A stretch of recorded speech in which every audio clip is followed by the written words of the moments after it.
Alright, here we are for match 4. Let's see if we can get this league back on track. Didn't have the most luck in our first couple of games. We won the dice roll here. We are up against Tommy 1685. And looks like a pretty good keep to me. So let's go with that. Not much aura diversity, but a turn 2 attack for 5. So it's going to be very good against a lot of different control archetypes as well. Also good against aggro archetypes. We're not taking any damage from our land base here. So yeah, we should be okay against most things. As long as there's not like an effect where we need our engineered need our totem armor. Alright, so it looks like Jund again. I guess they're going to make us discard an ethereal armor. We can go ethereal armor Boggle. Ethereal armor on the scout though. Attack for 2 and get the game rolling from there. Alright, we do draw the Spider Umbra, so...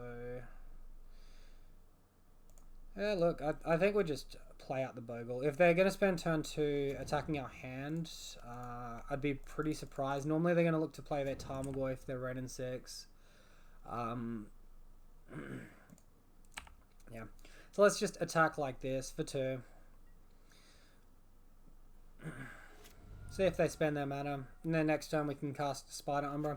That way we get Bogle out of our hand, away from like an Inquisition of Kozilek here. Protect ourselves against Liliana if they're running that main deck. I'm not sure on the current list here. Double black mana. Well, that can't be good. Oh, Croxer? Okay, that's fine. Discard this Horizon Canopy. Alright, we take a bit of damage there. And we draw Core Spirit Dancer. That sort of sucks a little bit. Oh, Crox is just a giant pain in the butt there. Let's attack for 5 though. We can rely on the top of our library helping us get there. Just a Griff Spoon away from pretty much winning the match here. Dead Horde Arcanist. Okay. Okay. Calm down.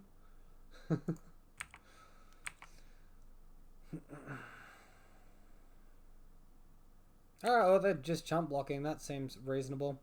For us, that way I don't have to worry about Croxer again. Maybe they're just trying to get the Croxer count up until it can come out onto the battlefield. They need 5 cards in the graveyard for that. So they need another 2 cards, so 5 excluding Croxer.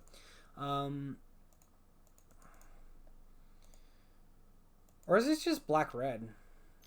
Because surely they would have fetched green. They've missed a land drop. They would have fetched green. So it's just black-red whatever. Okay.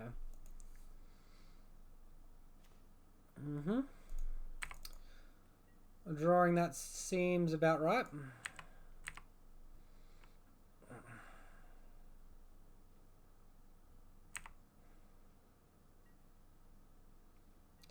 It's all Croxer fodder here, guys. It's all Croxer fodder. Alright, let's throw this one down. Croxer doesn't have trample, so they're chump blockers in any case. And this is a deals damage trigger, not an attack trigger. Enters the battlefield. Oh no, it is an attack trigger. Okay. Maybe I should have left that in my hand. Alright, Lurrus is down.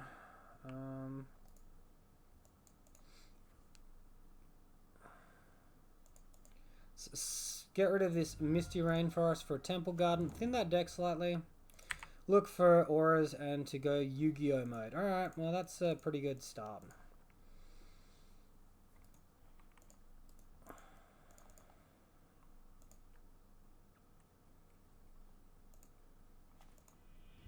Alright, double Lurrus.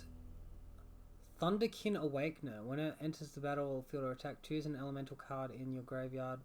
Blah blah blah. Tapped and attacking. Sacrifice at the beginning of the next end step.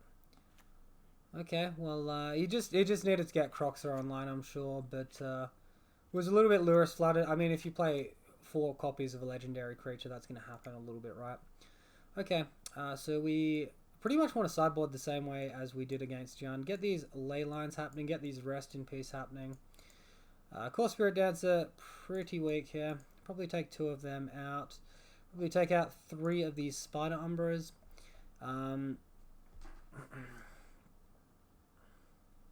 And then just a couple of cartouche. I might leave in one core Spirit Dancer for a late game draw engine. Definitely not a creature I'm looking to sculpt a hand around. Okay, look, let's keep this. This looks great. We got double Leyline, we got Ethereal Armor, Daybreak Coronet. We're one white mana off of the nuts. Get these Leylines out there. This Ethereal Armor is going to be extra beefy.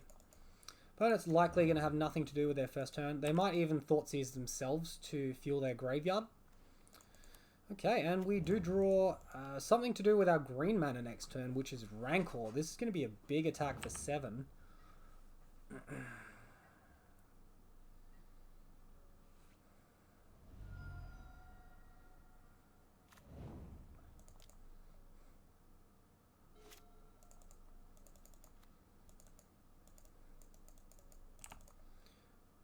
Alright, anything from my opponent? Does not look like it. Alright, let's slam down this Rancor.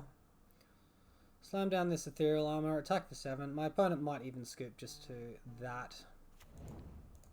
I don't think they have an instant speed effect here.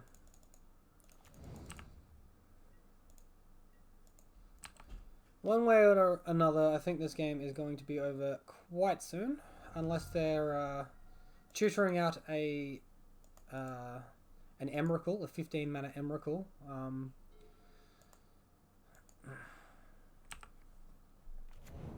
think it's just black-red value stuff. Rackdos Luris value.